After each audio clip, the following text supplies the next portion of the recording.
benda-benda yang diajarkan di Meta tak diajarkan di universiti. Alhamdulillah saya usaha dan saya jumpa Meta. Saya ada dapatlah 1 ke 2 interview untuk job barulah. Saya rasa yes, Meta Oil and Gas sepatutnya lebih meluaskan lagi dia punya empire. Saya selalu join podcast free daripada OJM sendiri. Saya dah join almost semua. Saya tak tahu pun masa saya purchase tu ada lucky draw, and alhamdulillah rezeki saya terus dapat lucky draw which is hadiah utama T-Bosset. So saya plan untuk pindah daripada onshore ke offshore lah sementara masih bujang. Nama saya Amirul Hakimi bin Hamdan. Saya graduan daripada Universiti Malaya dalam Mechanical Engineering. So sekarang saya bekerja as Junior Quality Engineer dekat Hyperwave System Engineering. It's an EPCC company. It's about 10 months sekarang, almost 1 year. Saya kenal OJM sebelum graduate lagi, 2023. Tapi saya survey dulu lah, biasalah jadi seeker dulu, tengok macam mana. And then saya selalu juga join untuk podcast free daripada OJM sendiri. Saya dah join almost semuanya saya dah pernah join personally sebab saya sekarang masih lagi baru dalam kerjaya. So saya cuba untuk mencari rentak lah. Saya dekat sini cuba untuk find a better opportunity and then dapatkan exposure lah daripada kita punya otai-otai. Even ada fresh grad as trainer,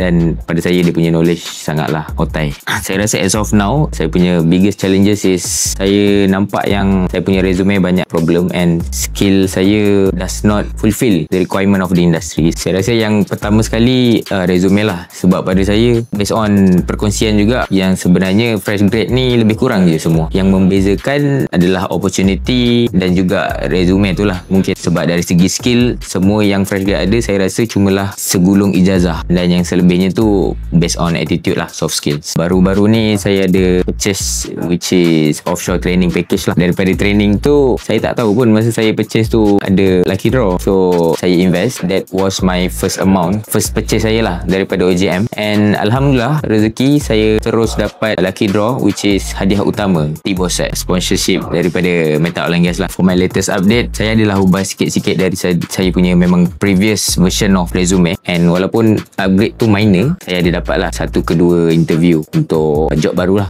daripada saya join podcast yang free. Dengan sharing hari ni which pertama sekali main factor lah saya rasa untuk job application is resume, and then didatangkan pula dengan peluang saya untuk dapat cert T-Bosset. So saya plan untuk pindah daripada onshore ke offshore lah sementara masih bujang. Saya rasa insyaAllah 90% saya bersedia lah dengan resume, selebihnya rezeki Allah Ta'ala lah. Saya rasa yes, sepatutnya Meta Oil and Gas lebih meluaskan lagi dia punya empire, sebab saya rasa benda-benda yang diajarkan di Meta tak diajarkan di universiti, terutamanya di universiti yang bukanlah oil and gas friendly. So ilmu-ilmu ni sebenarnya memang based on pengalaman saya tak ada pun exposure. So itu atas usaha sendiri, and alhamdulillah saya usaha dan saya jumpa Meta Oil and Gas. Baik.